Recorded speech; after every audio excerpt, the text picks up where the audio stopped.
여러분의 계좌를 빨간불로 바꿔드리겠습니다. 손실급보 프로젝트 나만 믿고 따라와 지금부터 시작합니다. 자, 오늘도 우리 시장은 조금은 약했습니다. 양시장 모두 파란불로 장을 마쳤는데요. 장 초반에 낙폭을 어느 정도 만회하기는 했지만 그 힘이 끝까지 닿지는 못하는 모습이었습니다. 이제 우리가 좀 답답한 건 세계 증시는 계속해서 잘 가고 있는 것 같은데 우리 증시만 유독 부진하다라는 건데요. 주말에 쇼핑몰을 가보니까 벌써부터 봄옷들이 나오기 시작했더라고요. 오늘 정말 추웠잖아요. 아직도 이렇게 추운데 봄 준비를 한다는 게 조금은 이상하게 느껴졌는데 세계 증시도 지금 우리만 빼고 봄을 맞이하고 있는 건 아닌가라는 생각도 듭니다.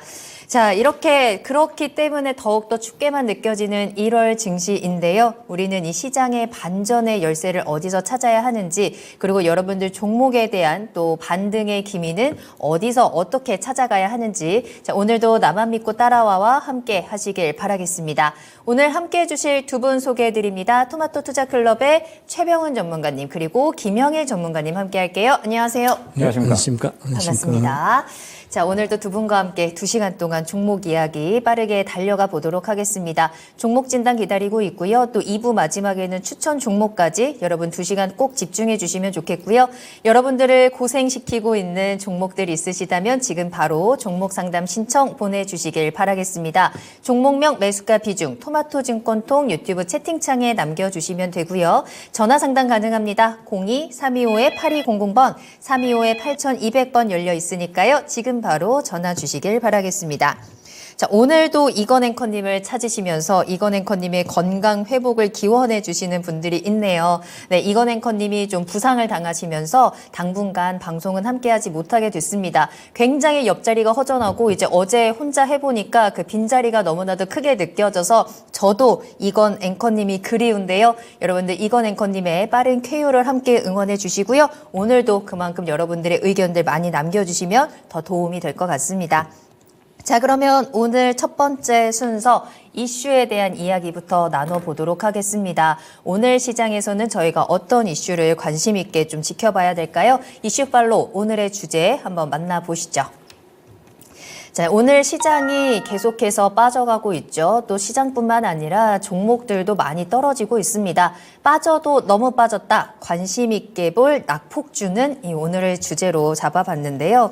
말씀드렸다시피 시장은 계속해서 하락하고 있고요. 지수뿐만 아니라 종목별로도 굉장히 낙폭이 큰 종목들이 또 눈에 띄고 있는 상황입니다. 근데 또 많이 빠진 게 호재다라는 또 분석이 나오기도 하잖아요. 낙폭 과대주 속에서 우리가 반등의 기회를 한번 찾아보면 어떨까 하는 의미로 오늘의 주제를 선정해 봤는데요. 일단은 우리 증시가 이렇게 부진한 데에는 뭐 여러 가지 이유가 있겠지만 그중에 하나는 중국 증시, 중국 경기에 부진이 영향을 끼치고 있다라는 이야기도 많이 들리고 있습니다. 중국 증시 하락세가 장기화되고 있고요. 이제 홍콩 항생 지수는 19년 만에 최저치를 기록했다고도 하죠. 결국에는 증시 부양책을 검토하고 있다라는 말이 나오기도 했지만 약발이 오래 가지는 않는 것 같습니다. 자, 그래서요. 어쨌든 이 중국의 의존도가 그동안 높았던 업종들, 그래서 더 피해가 컸었던 업종들, 만약에 증시 부양책이 나온다면 조금은 반등의 반등을 좀 기대해봐도 좋지 않을까. 그렇다면 우리가 지금 좀 기회를 잡아봐도 되지 않을까. 한번 진단을 좀 해보면 좋을 것 같은데요. 두 분께 질문을 그래서 드리겠습니다. 자, 이제 중국 증시 부양책이 검토되고 있다라고 합니다. 물론 여러 가지 실망감의 이야기도 나오고 있지만 그렇다면 그동안 좀 피해를 봤었던 특히나 대표적인 석유 화학 종목들 이제는 조금은 저점을 다지고 좀 반등의 기회가 나올 수 있을까요? 먼저 김영희 전문가님 의견 어떠세요? 저는 지금은 가는 것에 집중해야 될 때라고 생각을 해서 네, 결론적으로 석유화학주는 아니다. 네. 최병훈 전문가님은 어떠세요? 저점은 반등할 걸로 보입니다. 반등은 좀 나올 수 있다. 약간은 조금 반대 의견인데 좀 깊이 들어보도록 할게요. 먼저 김영희 전문가님, 석유화학주 아직도 바닥은 아니다라고 보세요. 그러니까 바닥을 잡고 말고를 떠나서 그냥 매력도가 없는 섹터인 것 같아요. 그러니까 결국에 이제 우리가 올해 수익을 보고 굉장히 조금 즐겁게 시장을 보내려면 네. 올라갈 수 있는 종목을 접근을 해야 되는 거잖아요. 그리고 이번에 이제 석유화학주가 저점을 다질 수가 있다라는 부분이 결국에는 중국이 이제 활발하게 움직이면서 다시 또 유가에 대한 수요가 증가하고 그러면서 유가가 올라가면서 이제 또 무언가 이 부분에 대해서 수혜를 볼 수 있지 않을까라는 이야기가 나오고 있는데 지금 우리 증시가 사실 이렇게 빠지고 있는 건 저는 어떻게 보면 또 이제 자연스러운 순환이 나오고 있다라고 생각이 되거든요. 그래요? 물론 올라갔으면 좋았겠지만 네. 예, 미증시에 비해서 너무 아쉬운 모습을 너무 보이고 있기는 우리만 하지만 빠지니까. 예, 너무 우리만 빠지니까. 네. 그런데 이제 사실 순환 나왔던 거 생각을 해보면 올해 초에 이 금리 인하 기대감으로 막 올라왔었잖아요. 그렇죠. 그런데 금리 인하 기대감으로 이제 올라왔던 종목군들 보면은 일단은 뭐 제약 바이오라든지 뭐 로봇, AI, 웹툰 등등 해서 한 바퀴 싹 돌았다가 그 다음에 이제 2차 전지가 약간 좀 반등 나왔다가 그 다음에 지금 반도체 돌고 있는 거거든요.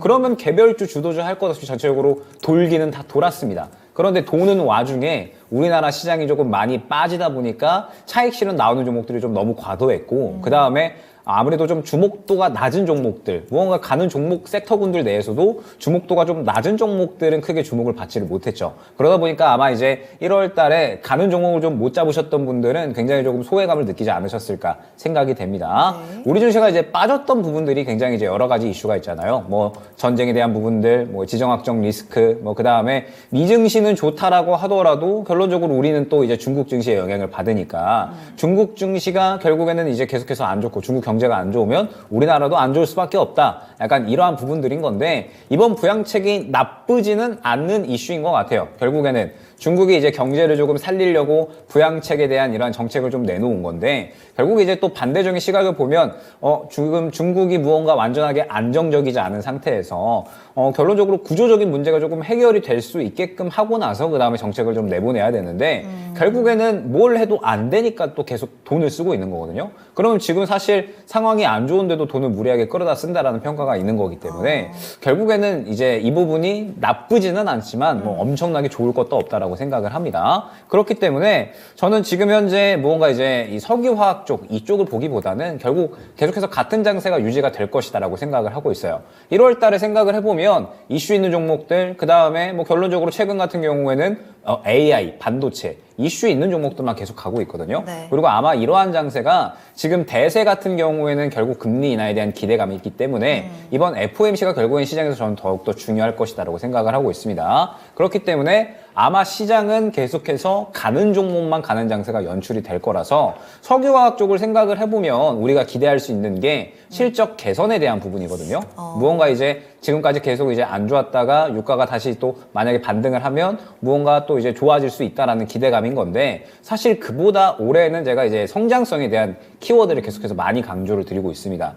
결국 성장할 수 있어야지 시장에서 주목을 받을 수 있다라는 거. 올해 같은 경우에는 사실 이제 3차 산업군들을 보게 되면 성장성에 대한 기대감보다는 실적 개선, 실적이 조금 더 이제 안 좋았던 거 대비해서 좋아질 수 있지 않을까. 나빴던 거 대비해서 회복을 할 수 있지 않을까 이런 것에 대한 기대감인 건데 지금 현재 성장에 대한 건 이제 본격적으로 앞으로 계속해서 커나갈 산업이다라는 것에 대해서 지금 기대감을 갖고 있는 거니까 네. 시장이 결국에는 그 부분을 계속해서 주목을 하면서 올해는 내내 이쪽을 좀 건드릴 것이다라고 생각을 하고 있습니다. 네. 그렇기 때문에 지금 뭐 로봇이나 AI 이런 종목들이 계속 가는 거거든요. 결국에는 지금 이제 중국에 대한 이슈는 나쁠 건 없지만 완전하게 좋을 것도 없다. 그렇기 때문에 계속해서 이제 가는 종목만을 건드려야 우리가 또 이제 어느 정도 수익을 챙겨 나갈 수 있지 않을까 생각이 됩니다.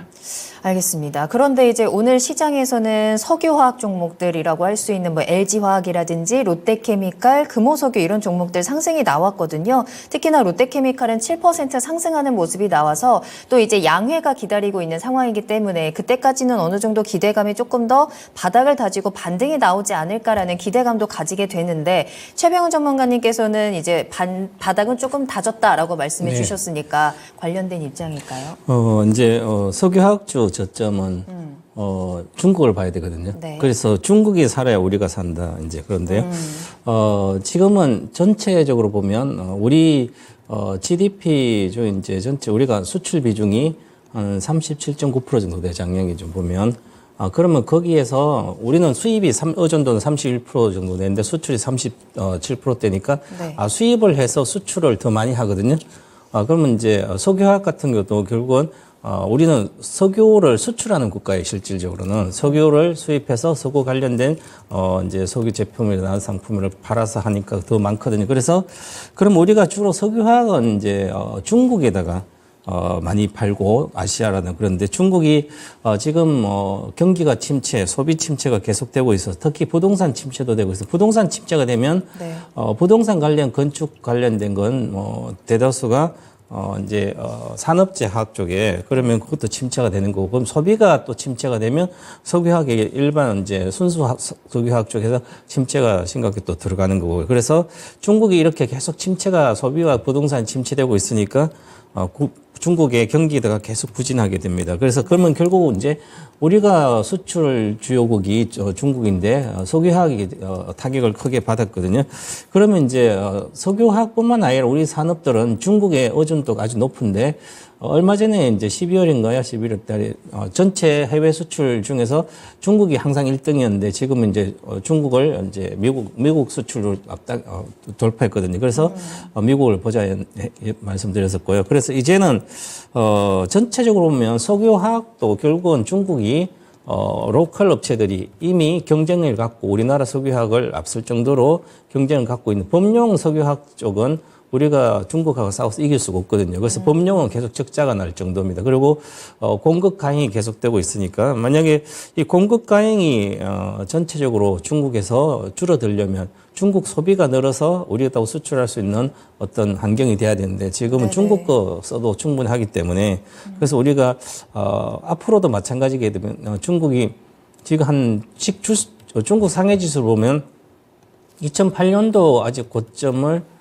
돌파를 못했고 한 18년 동안 지금 박스권이에요.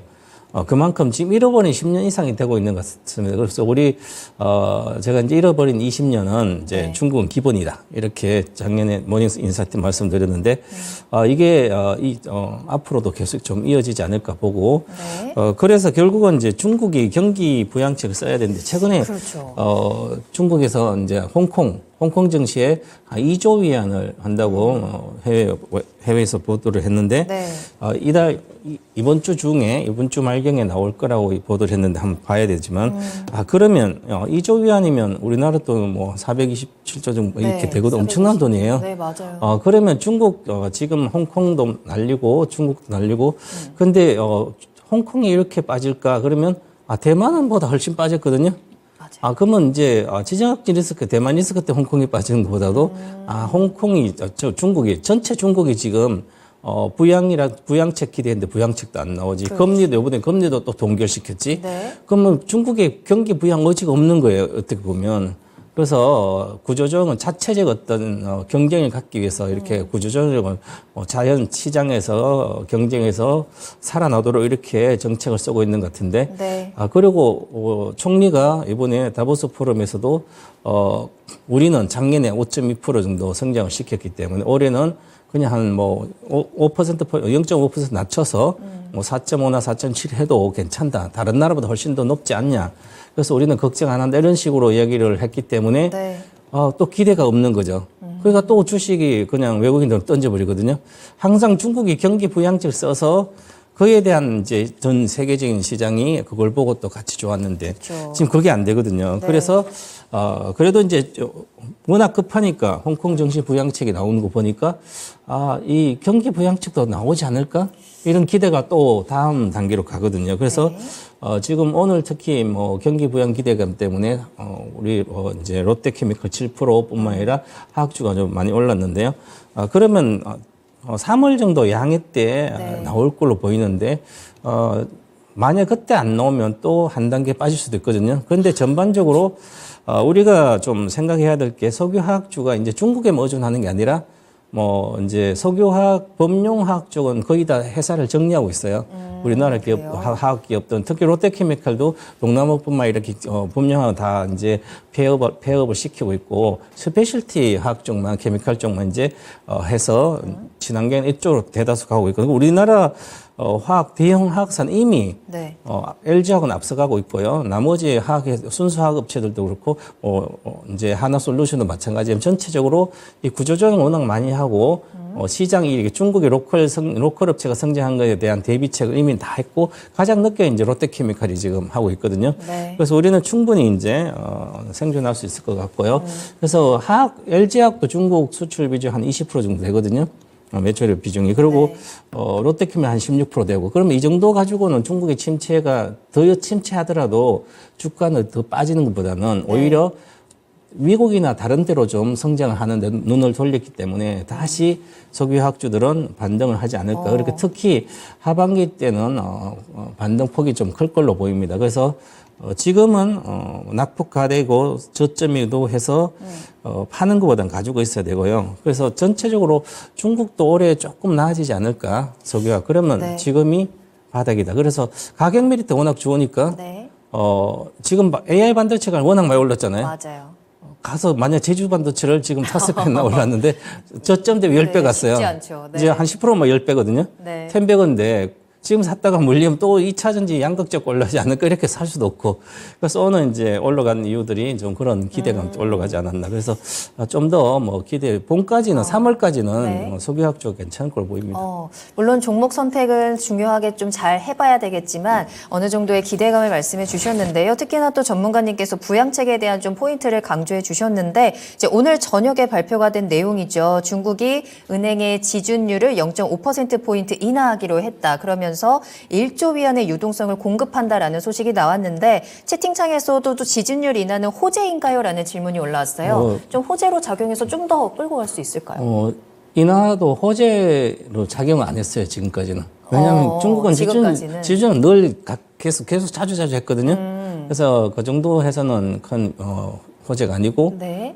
정말 이제 정시 쏟아붓고 네. 그다음에 경기 부양책도 뭐 많이 나와야 되죠. 아, 그래 아직은 이제 정시 부양책만 이것만으로는- 일단 나오면 그다음에 경기 부양책도 나올 거로 기대가 됩니다. 아, 그래요? 네. 아직 이 지준율 인하만으로는 조금 더 호재로서 주가를 끌어올리기에는 조금 힘이 약한 것 같습니다. 부양책이 좀 빨리 확실하게 좀 나왔으면 좋겠는데요. 자, 그렇다면 지금 시장에서 AI라든지 올라가는 종목들은 워낙에 또 급하게 올라가고 있기 때문에 그 안에서 이제 많이 빠진 종목들, 내가 그래도 조금 더 기회를 잡아볼 수 있는 종목들이 어디 없을까 많이 또 고민하고 계실 것 같거든요.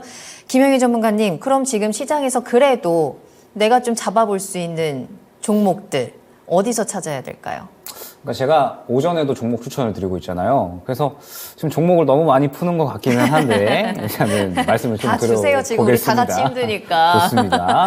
네. 일단은 이제 섹터군을 3개를 뽑아왔어요. 네. 이제 반도체하고 그다음에 로봇하고 그다음에 AI. 다 지금 셋 다 네. 너무 핫한 그러니까 가는 거 섹터들 잡아야 아닙니까? 됩니다. 네, 살아 있는 걸 잡아야 돼요. 이게 빠진 종목들이 있습니까? 이미 다 너무 올라가 있는 종목들 아니에요? 그러니까 특히 저는 AI는 사실 그 최근에 시장이 굉장히 좀 떨어졌잖아요. 조금 그렇긴 저는 하죠. 그런데 사실 최근 시장 빠진 게 네. 나쁘지 않았습니다. 왜냐하면 살 게 없이 빠지면 네. 그러면 안 좋은 거잖아요. 그런데 제 눈에는 살 게 어느 정도 많이 보였기 때문에 네. 그래서 저는 나쁘지 않았다는 그러니까 물이 거. 빠지니까 이제 잡을 물고기들이 더 많이 잘 보였구나. 그러니까 물고기들이 파닥파닥 거리는데 이게 주워가기만 하면 되는. 죽기만 하면 되는데 그래서 저는 좋네요. 그렇게 네. 나쁘지는 않았어요. 네. 그래서 결론적으로 제가 이제 오전에 요새 이제 또 원래 이건 앵커님과 함께 머니플로우 방송 전략 포인트를 진행을 하고 있는데 네. 이번 주 같은 경우에 제가 반도체 얘기 계속하면서 이제 아까 말씀드렸던 것처럼 제주 반도체 잡기 어렵잖아요. 그쵸. 그리고 이제 YIK처럼 따라가는 이중주도 지금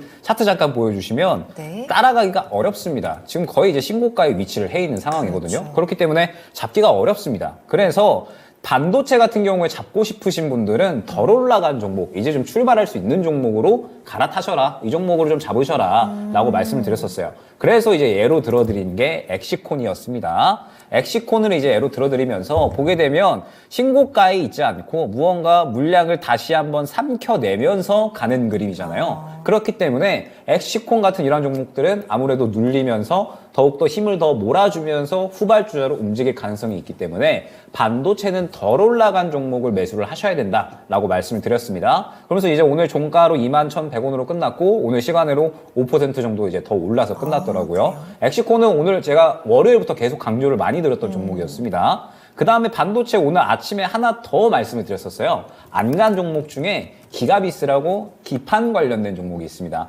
오늘 같은 경우에도 장중한 5% 정도 이제 올라갔었는데 기판 한번 난리 났을 때도 안 갔어요? 이때 안 갔죠. 그런데 사실 그래요? 이 종목이 바닥 잡아주고 있는데 실적이 계속 좋아지고 있어서 이제 아마 많이 모르실 거예요. 상장한 지 얼마 안 돼서. 근데 이제 이 종목도 오늘 한번 추천드려서 5% 당일 정도 바로 나와줬고요. 그러면은 아직 안 올라간 종목들, 그 다음에 무언가 또 수급이 잘 살아있는 종목들이 여전히 시장이 빠지면서 좋은 기회로 이제 다가오는 종목들이 많이 있다라는 거. 네. 그다음에 로봇 같은 경우에도 제가 최근에 스맥이랑 에브리봇 이런 종목들 다 이제 한번 말씀을 드렸던 것 같아요. 네. 그래서 로봇도 지금 잡을 거 없을까 하시는 분들이 굉장히 많으실 것 같은데 로봇 궁금하다 하시는 분들은 그냥 이거 잡으시면 됩니다. 바로 로보스타예요. 예, 지금 현재 제가 로봇주들 뭐가 살아있을까를 계속 보고 있거든요. 네. 결국 로봇은 저는 단기간 내에 사이클이 한 번 더 돌 것이다라고 보고 있습니다. 그래서 최근에 뭐 이렌시스 같은 이런 종목들이 상당히 상승이 잘 나왔는데 지금 전체적으로 다 차익 실현이 나오는 그림이에요. 그런데 딱 로보스타 하나만 힘이 아주 잘 살아있으면서 무언가 물량을 소화해주고 힘을 좀 웅크리고 있다는 느낌을 들게 합니다. 그렇기 때문에 지금 로봇주 잡고 싶은데 잡을 거 없다라고 생각을 하시는 분들은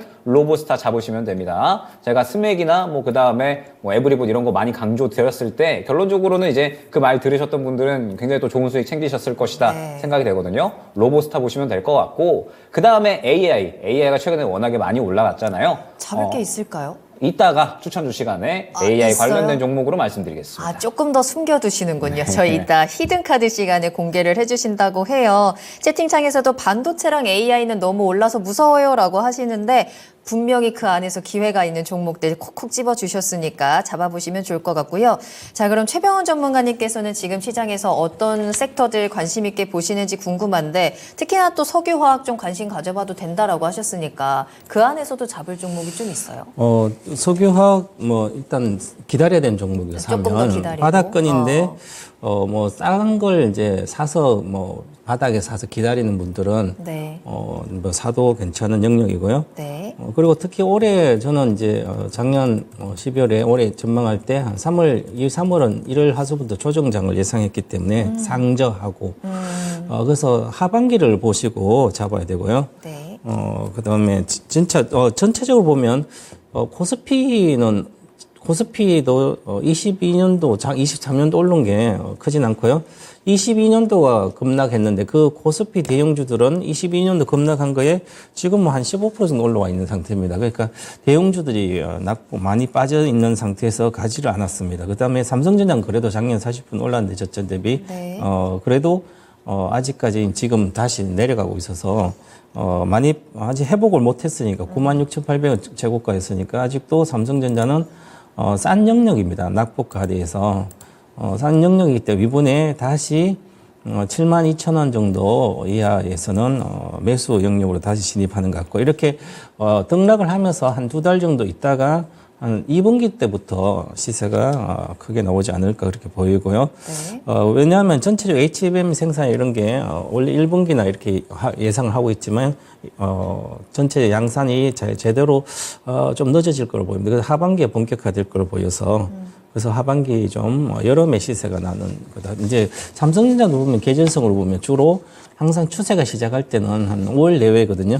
2017년도 지수가 좀 좋을 때 지수가 이제 수출 2017도 큰 장이 있었는데 그때 수출 증가율이 2월 달에 한 20%대 가면서 전체 우리가 글로벌 시장에 대다수 좋았고 우리도 같이 살았는데 그때 삼성전자도 16년부터 물론 갔습니다. 10년 여름부터 가서 미리 앞서갔는데 지금 삼성전자는 D램으로 가는 게 하이닉스도 D램으로 올라간 게 아니고요. 올해 D램은 특히 크게 성장을 못하기 때문에 무난하기보다 조금 회복한 수준이고요.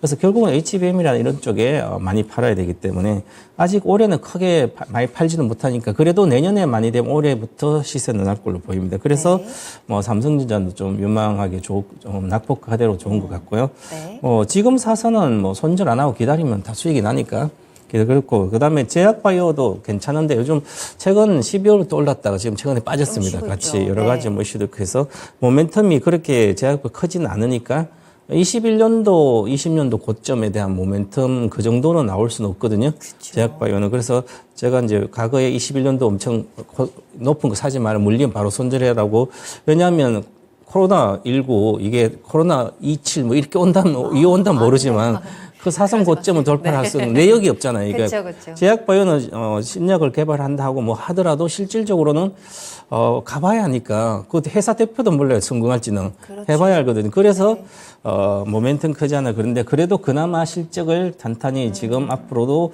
기대되는 셀트리온은 내려오면 사야 되는 주식이다 이렇게 보고요. 왜냐하면 월봉 차트로 보시면 셀트리온도 올라갔다 이렇게 고개를 내밀었다가 지금 두드려 맞고 있거든요. 그 두더지가 한번 튀어오르면 두드려 맞고 한 두 번 맞으면 주로 추세가 가거든요. 네. 올라갔다 두 번 맞으면 그게 이제 파동인데 그리고 지금 삼성전도 마찬가지고 이렇게 두드려 맞고 있을 때는 저점에서 주로 거래도 실려 있기 때문에 반등할 때는 꼭 관심 있게 봐야 되고요.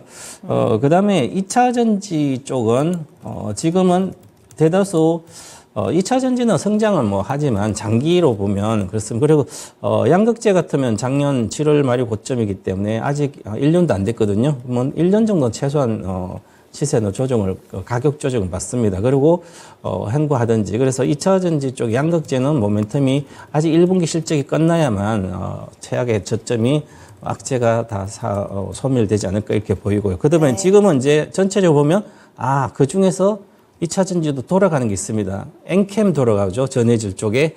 그 다음에 분리막 있고요. 그 다음에 또 이제, 미국의 IRA 그쪽에 이제 동박도 포함될 걸 보이는데 그러면 이쪽이 이제 돌아가면서 순서가 이렇게 됩니다. 이제, 처음에 양극재 나오고 그 다음에 전해질, 분리막, 동박 이런 순서로 가거든요. 시세 뽑을 때는. 그래서 지금은 이제, 그런 쪽으로 해서 SKIT 아이 테크놀로지. 요게 아마 관심으로 봐야 될 거예요. 4분기 실적도 뭐 괜찮은 것 같고요. 네. 그래서 이렇게 많이 빠진 것 중에서 이렇게 차별적으로 움직이지 않을까 이렇게 보여집니다. 알겠습니다.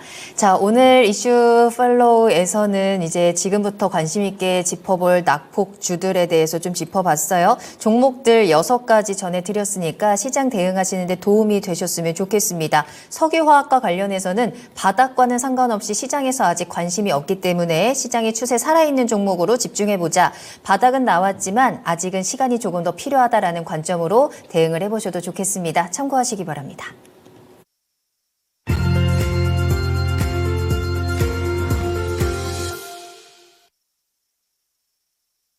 네, 나만 믿고 따라와 스피드 종목 진단 시작하겠습니다. 궁금하신 종목명, 매수가 비중, 또 어떤 게 궁금하신지 반드시 남겨주셔야 하고요. 매수 문의도 환영입니다. 저희 토마토증권통 유튜브 채팅창에 남겨주시고요. 전화 주시길 바라겠습니다. 02-325-8200번, 325-8200번으로 전화 주시고 두 분과 직접 이야기 나눠보시면 되겠습니다.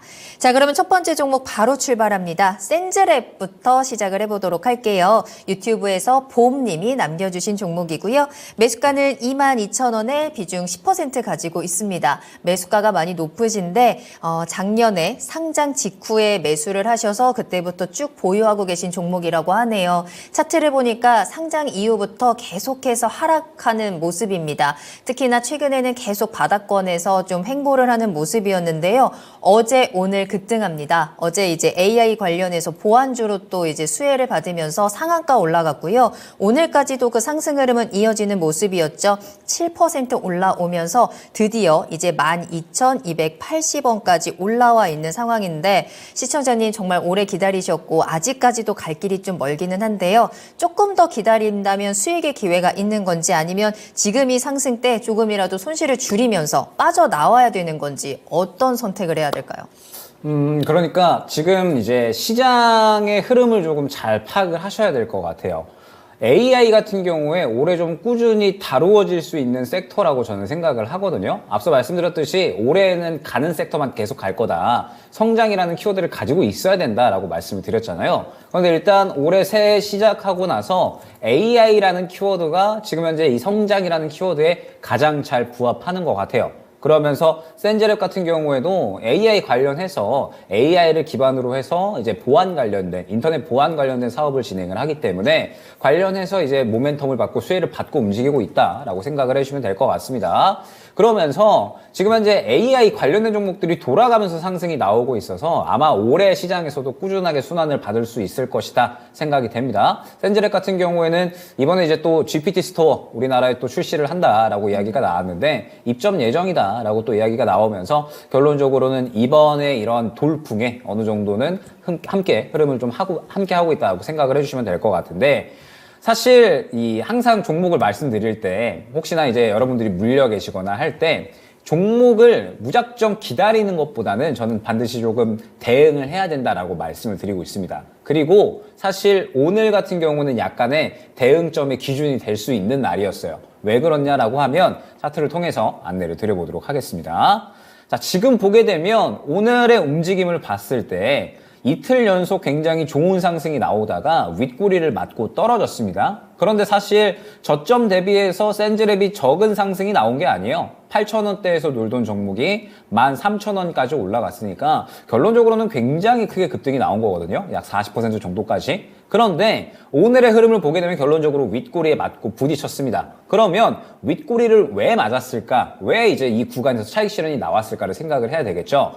보게 됐을 때 지금 현재 이 윗꼬리를 그리는 구간에서 예전에도 물량을 한번 맞고 차익 실현이 나왔었던 구간이 확인이 됩니다. 즉, 이 구간에서 1차적으로 매물 구간, 저항 구간이 형성이 되어 있다라는 부분을 우리가 확인을 할 수가 있는 거고요. 13,500원 구간에. 그 다음에 2차적으로는 지금 현재 15,500원 정도 구간, 그 다음에 3차적으로는 19,000원 정도 구간까지 해서 센즈랩 같은 경우에는 올라갈 때마다 지금 현재 막혀있는 구간이 형성이 되어 있는 겁니다. 그리고 이번 파동 때 8,000원 정도에서 13,000원까지 사실 상당히 좋은 상승이 나온 종목이다라고 봐야 될 것 같아요. 그러면 오늘 같은 경우에는 결론적으로 이제 대응의 갈림길이 될 수 있었던 날이었다라고 말씀을 드리는 게 무엇이냐? 결국에는 이 구간을 강하게 뚫어주지 못하면은 정리를 고려를 하셨어야 되는 거고, 만약에 현재 구간에서 추가적으로 상승이 나온다라고 하면 조금 더 이제 들고 갈 만한 그러한 종목이 되었던 거죠. 그런데 결국에는 오늘 이전에 뚫어주지 못했었던 구간을 다시 한번 못 뚫어줬었다라는 거. 그러면 오늘의 움직임을 봤을 때 약간의 막혀서 매물대에서 그대로 조금은 차익 실현이 나오는 윗꼬리 흐름이 나왔다라고 생각을 해주시면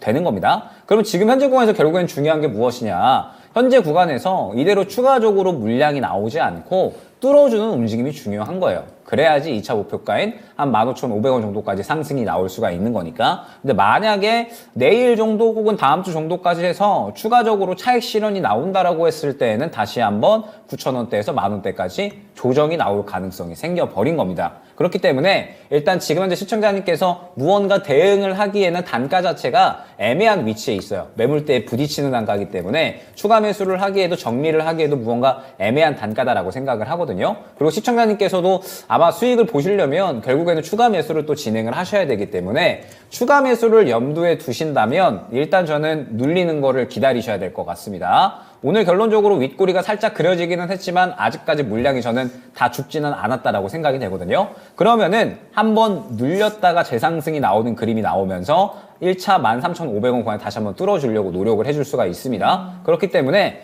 눌렸을 때 한 차례 추가 매수했다가 13,400원, 500원 구간, 이 구간을 1차 목표가로 대응을 해서 빠져나오는 방법, 이게 이제 첫 번째가 있을 것 같고, 그 다음에 내일이나 혹은 이제 다음 주 정도까지의 움직임을 보면서 만약에 현재 구간에서 추가적으로 물량이 나오지 않고 무언가 상승하는 그림이 나온다. 그러면 사실 추가 매수하기에는 리스크가 있는 구간이 될 겁니다. 왜냐하면 말씀드렸듯이 이미 현재 단가는 저점에서 30%, 40% 상승이 나온 단가니까. 그렇기 때문에 현재 구에서 추가적으로 상승이 나온다라고 했을 때 사실 지금 매수한 단가하고도 여전히 괴리감이 좀 많이 생겨 있는 상황이에요. 그런데 아마 센즈랩 같은 경우에는 향후에 이제 또 다시 한번 한 차례 이제 차익 실현이 나오더라도 돌 수 있는 가능성이 생겨 있는 종목이다라고 생각을 하고 있거든요. 그렇기 때문에 혹시나 이제 눌리고 나서 다시 추가 매수하고 그러면서 또 이제 몇 개월 기다리고 이런 게 싫다라고 하시면 어느 정도 또 이제 상승이 나왔을 때 정리하시는 것도 저는 나쁘지 않다라고 생각을 합니다. 그렇기 때문에 일단 내일이나 다음 주 초 정도까지 보면서 전제 조건, 결국에는 현재 구간에서 물량이 많이 빠져나오지 않아야 된다라는 거. 그러면서 물량이 많이 빠져나오지 않은 상태에서 눌리게 된다라고 했을 때는 추가 매수를 통해서 대응을 하는 방법. 그 다음에 현재 구간에서 추가적으로 눌리지 않고 바로 상승이 나온다라고 했을 때에는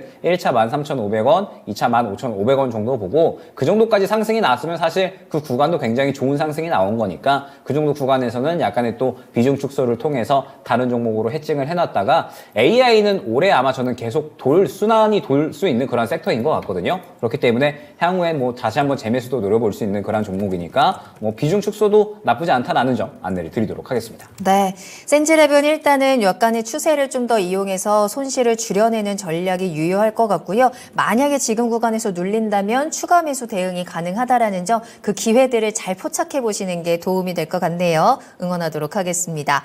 자, 다음 종목 이어가겠습니다. 유튜브에서 초심님께서 인텔리안테크 궁금합니다라고 남겨주셨는데요.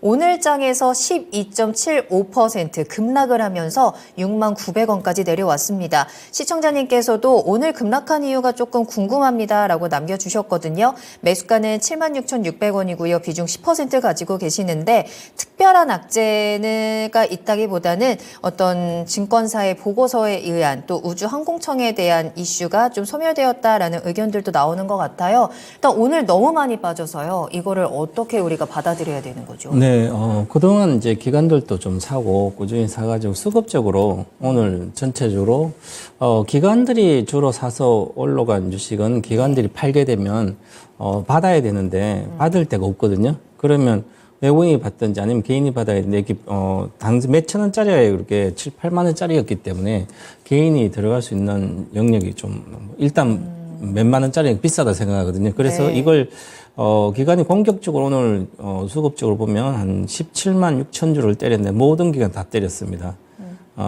그러면 이걸 받아줘 못 받아주잖아요. 그렇게 무식하게 한 방에 이렇게 때린 거예요. 개인도 아니면서. 네.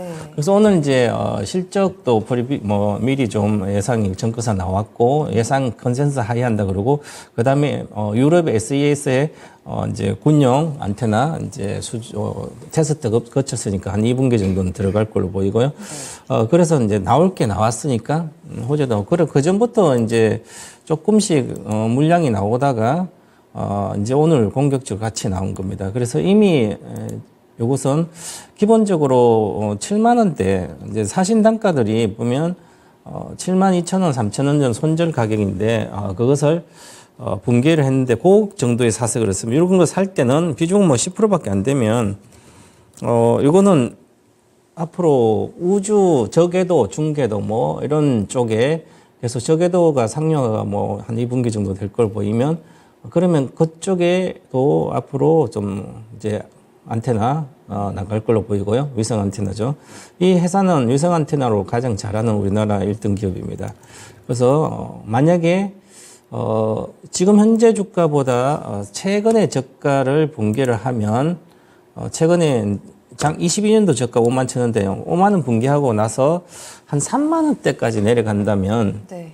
아주 좋은 기회다. 장기 투자로도. 그렇기 때문에 우주위성 관련된 주식을 내가 좀 사서 오래 들고 가고 싶다. 그러면 급락했을 때 한 3만 원대 오면 그때 사고 있으면 기본적으로 두세 배는 먹으니까 뭐 그럴 때 기다리면 되죠. 그래서 지금은 단가가 높아요. 이제 이미 한 20% 내려왔기 때문에 사신 단가에서 손절을 하는 게 나을 수는 있는데 결정을 하셔야 되는데 여기서 손절을 하고 다시 한 3만 대 가면 살지 3만 대가 정확히 빠질지는 모르지만 기관들이 한번 올라서 이익이 났다가 이익을 실현하면 그 물량이 거의 다 팔 때까지 나오거든요.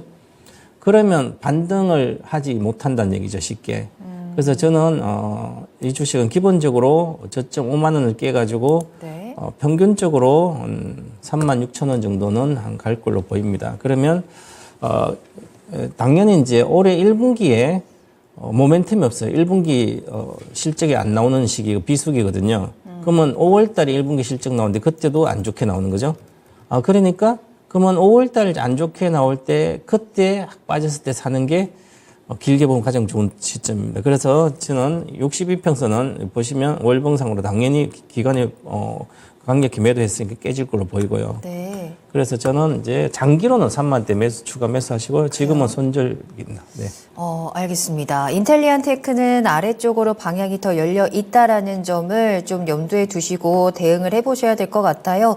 오늘 하락한 이후로는 KB증권에서 목표 투자 의견 하향에 대한 리포트가 나오면서 좀 타격을 받았다라는 의견도 있는데요. 일단 더 내려가면서 3만 원까지도 내려갈 수 있다라는 점, 지금 빠르게 손절을 하시거나 길게 가져가시면서 추가 매수 타이밍을 노려보시는 것 한번 잘 선택해 보시길 바라겠습니다.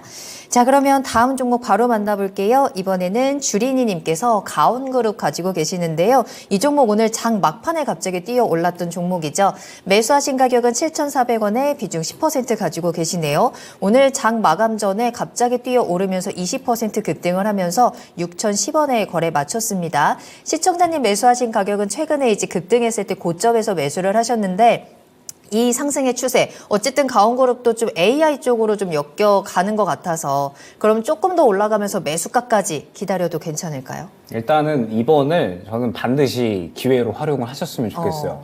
제가 예전에 이 종목을 아마 작년 초 중순이었던 것 같아요. 이제 이 종목을 또 이제 한번 보면서 기업이 이제 어떤 기업인가를 한번 봤었는데 이름이 가온그룹이다 보니까 또 가온칩스하고 연결돼 있는 이제 또 종목이 아닌가, 기업이 아닌가 생각을 많이 하시는 분들이 계세요. 원래는 가온미디어라는 그런 이제 이름의 기업이고 이 기업의 이제 대표가 97년생입니다. 굉장히 어리죠? 어리네요. 네, 그래서 20대네. 네, 97년생이면 사실 실무 경험도 많이 없을 거잖아요. 그렇죠. 그런데 새롭게 이제 2세 경영을 한다라고 해서 대표로 취임을 했고 그러면서 이제 사실 작년에 굉장히 이야기가 많았었던 기업이에요.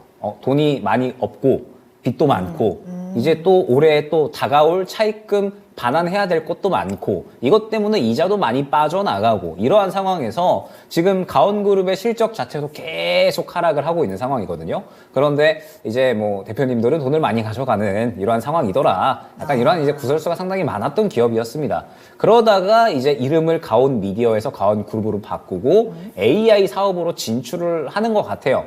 이제 셋톱박스 관련된 이런 이제 또 이 단말기를 또 제공을 하는 그런 기업인데 여기에 이제 AI를 새롭게 가미해서 이제 이번에 이 AI 셋톱박스 관련해서 이제 점유율을 상당히 키워가고 있다라고 합니다. 그러면서 이쪽으로 사업성을 좀 확장을 하고 키워가겠다라고 이야기를 한 거고 이번 CES에도 관련해서 이제 또 제품을 내놨다, 확장성 사업의 방향성을 이야기했다라고 합니다. 그런데 결국에는 아직까지 사실 이 가온그룹은 실적이 불안정한 상황이고요. 재무구조도 여전히 좀 불안정한 상황이고 올해 다가올 차입금에 대한 부분도 이야기가 많이 있기 때문에 결국 최근의 상승은 완전하게 AI 빨이라고 봐야 될 것 같아요. AI 돌풍에 어느 정도는 편승하고 있는 거거든요. 그렇기 때문에 저는 반드시 이번 기회를 정리의 기회로 활용을 하셨으면 좋겠습니다. 일단 시간의 상한가가 나오면서 6,480원으로 마무리가 됐거든요. 추가적인 상승이 나오겠죠? 그럼 지금 보게 됐을 때 일단 1차로 6,500원, 2차로 7,000원, 3차로 7,000원 후반대 정도 이렇게 세 가지 구간이 나뉘어져 있습니다. 일단 내일 시작하게 되면 1차로 6,500원 뚫어주는지 보셔야 되고요. 6,500원 뚫어준다라고 했을 때 2차 목표가는 7,000원이 될 겁니다. 7,000원 뚫어주면 7,000원 후반대까지 보실 수가 있는 거고 만약에 못 뚫어준다, 힘을 추가적으로 못 밀어준다라고 하면 이 종목은 저는 웬만하면 정리를 하셨으면 좋겠어요. 어찌됐든 이번 이제 AI 돌풍에 어느 정도 참여를 하면서 상승이 나오기는 하고는 있지만 결국에는 이 회사 자체가 굉장히 조금 불안정한 기업이다라고 저는 생각이 되기 때문에 이번 기회를 활용해서 이제 기회가 왔다라고 생각을 하고 정리를 하시는 쪽으로 생각을 하고 다음 종목으로 좀 교체를 해서 수익을 보는 게 좋지 않을까 생각이 됩니다. 네, 지금이 탈출의 기회라고 하시네요. 6,500원, 7,000원 넘어야 하는 산 체크하시면서 대응하시면 되겠습니다. 다음 상담입니다. 여러분들께서도 계속해서 종목명 매수가 비중 남겨주세요. 2부에서도 종목 진단 이어지니까요. 지금 바로 채팅창과 전화 상담 주시면 되겠습니다. 02325-8200번, 325-8200번입니다. 이번에는 꾸꾸님이 종목 보내주셨네요. PNT 살펴보도록 하겠습니다. 오랜만에 만나는 종목인 것 같은데 매수하신 가격은 58,000원이고요. 비중 15%. 계속 내려가는데 어떻게 대응할까요 하셨는데 정말 차트가 계속해서 내려가기만 하네요. 또 최근에도 저점을 깨고 계속해서 좀 내려가면서 오늘은 4만 원에 이제 4만 원도 조금 불안한 상황입니다. 아무래도 2차전지 장비 쪽 계속해서 분위기가 좋지 않은데요. PNT는 어떻게 대응해야 될까요? 이쪽 분야는 전부 다 지금 모멘텀이 이제 악재만 계속 나오고 있는 거죠. 네. 그래서 작년 7월 달부터 계속 빠지고 있는데 이제 이 정도는 뭐 덜 빠진 거죠. 덜 빠졌어요. 네, 8만 이렇게 원대에서 보니까, 보면 여기 4만 원이니까 그러네요. 반밖에 안 빠졌잖아요.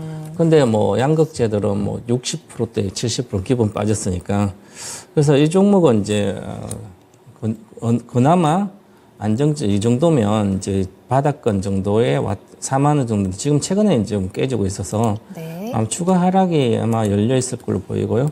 그런데 전체적으로 뭐 이 장비 쪽은 그나마 실적 감소가 크지는 않으니까 그래서 보시면 매출액은 결국 늘어나고 있거든요.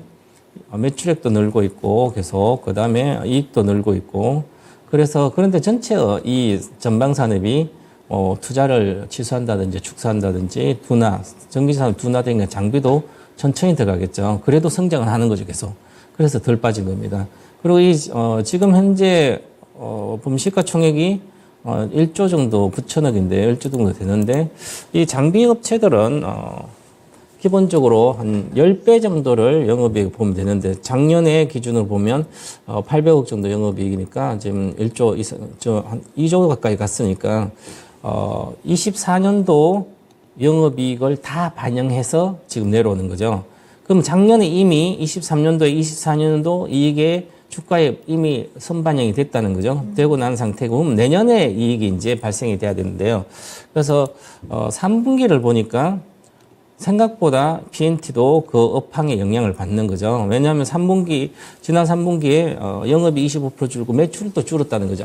그럼 장비 업체들은 매출이 줄면 매출이 줄 수가 없거든요. 장비가 계속 둔화되더라도 계속해서 들어가야 되니까 공장을 짓고 있으니까. 그런데 이게 주춤하고 있다면 발주를 했다가 공장 짓는 거 연기시킨다, 지연시켰던 그 효과가 지금 여기에 나타나는 거거든요. 보면 그래서 그 전체 업황에 대한 추가 하락은 기본적으로 내려갈 걸 보입니다. 그래서 지금 단기적으로 중기적으로 보더라도 이 4만 5천 원 내외는 지켜야 되는데 그 깨졌기 때문에 이제는 다음 단계로 더 내려갈 걸 봅니다. 그러면 기본적으로 이것도 한 3만 초반 정도까지 내려가지 않을까 그렇게 보이고요. 길게 보면 당연히 우상향 하겠죠. 길게가 어느 정도 길게 내년까지 봐야 거예요? 되죠. 업황 개선은 보면 그래서 내년까지 본다면 어느 정도까지 반등할 수는 있을 것 같습니다. 하지만 저는 만약에 단기적이라면 반등할 때 반등은 한 4만 3천 원 정도 뭐 좀 올라가면 좀 팔고 나와서 다른 걸로 해도 되지만 굳이 뭐 올해 한번 호재 나올 때 그때 파시면 되지 않을까. 뭐 실적하고 이게 늘어나고 있으니까 이렇게 그것만 믿으면 기다려도 되지 않을까 봅니다. 지금 매수해도 되나라는 질문도 있는데 조금 더 내려갈 수도 있다라고 하셨으니까 1차 전지 이따가 쪽은 기다릴까? 지금 하향하는 것은 살 수가 없죠. 왜냐하면 실적이 일단 증가되는 게 확인이 돼야 됩니다. 그래서 1분기 실적을 보고 확인되는 거 보고 그러면 괜찮지만 안 그러면 여기서 추가 하락을 견뎌야 되는 거죠. 네, 실적이라든지 반등에 대한 확실한 좀 무언가가 있어야 우리가 매수의 타이밍을 잡아볼 수 있을 것 같고요. P&T에 대해서는 반등 시 매도 의견 함께 전해드렸습니다. 다음 종목은 윤기숙님께서 오늘 아침 또 같이 보셨나 봐요, 방송을. 그러면서 김영일 전문가님 방송 보고 오늘장에 엑시콘을 매수하셨다고 하는데요. 이야기 나눠보도록 하겠습니다. 일단 매수하신 가격은 19,590원이고요. 비중 20% 가지고 계세요. 아침에 방송 보고 바로 매수를 하셔서 어쨌든 오늘장에 바로 수익을 챙겨 가셨습니다. 오늘도 4%대 상승하는 종목인데요. 앞서서도 관심 종목으로 짚어주신 만큼 앞으로 목표가 어떻게 잡아야 되는지 대응 전략 조금 더 구체적으로 잡아볼까요? 일단은 뭐 제가 월요일, 화요일, 수요일 해서 사실 3일 동안 이제 하루도 빠짐없이 말씀을 드린 것 같은데. 엑시콘에 대해서. 네. 그러니까 그래도 이제 그거 보시고 매수를 하셨다고 하니까 그래도 뭐 한 보람은 있는 것 같습니다. 네. 네, 그래서 어느 정도 이제 이 종목의 흐름을 보게 되면 엑시콘이 오늘 이제 올라가면서 그림을 아주 잘 만들어줬어요. 종가까지. 그러면서 시간으로 지금 22,000원까지 4% 추가적으로 더 상승했거든요. 그러면 이제 지금부터는 그냥 즐기시기만 하시면 될 것 같습니다. 일단 엑시콘이 결국에는 이 CXL에 관련된 이런 모멘텀을 갖고 있다 보니까 결국에는 이제 이 CXL 같은 경우에는 지금 현재 시장 시장에서 가장 핫한 키워드거든요. 이제 엑시콘이 검사 장비 만드는데 CXL 테스터를 또 개발을 하고 있기 때문에 이번에 이제 또 2.0 더욱더 업그레이드된 이 또 CXL 테스터가 나올 것이다라는 모멘텀을 갖고 움직이고 있습니다. 그렇기 때문에 사실 지금 현재 상황에서 저는 신고가도 충분히 돌파해 줄 수 있다라고는 생각을 하고 있어요. 다만 어찌됐든 이 신고가를 또 뚫어주는 걸 봐야 되니까 일단은 1차 목표가는 23,000원 정도 구간. 왜냐면 예전 구간 봤을 때 이 신고가 23,000원 구간을 한 번 또 못 뚫어준 적이 있었거든요. 그렇기 때문에 일단은 1차 목표가는 23,000원 정도로 대응을 해보시면 좋을 것 같고, 이 신고가 부분 23,000원 정도 더 올라가면서 23,400원 뚫어준다? 그러면은 이제 뭐 그림이 제주반도체처럼 될 수도 있는 거고요. 아니면 뭐 적당하게 2만원 중후반대까지 올라갔다가 빠질 수도 있는 거니까 이제 신고가 뚫어주게 되면 어느 정도씩 조금씩은 차익 실현 진행해 주시면서 이제 뭐 기분 좋게 마무리하시면 될 것 같습니다. 알겠습니다. 강병옥님께서도 오늘 형일 전문가님 방송 보고 엑시콘 샀다라고 또 남겨주셨는데 1차 목표가 23,000원 전해드렸고요. 그 이상까지 계속 잘 따라가시면서 수익 가져가시면 되겠습니다.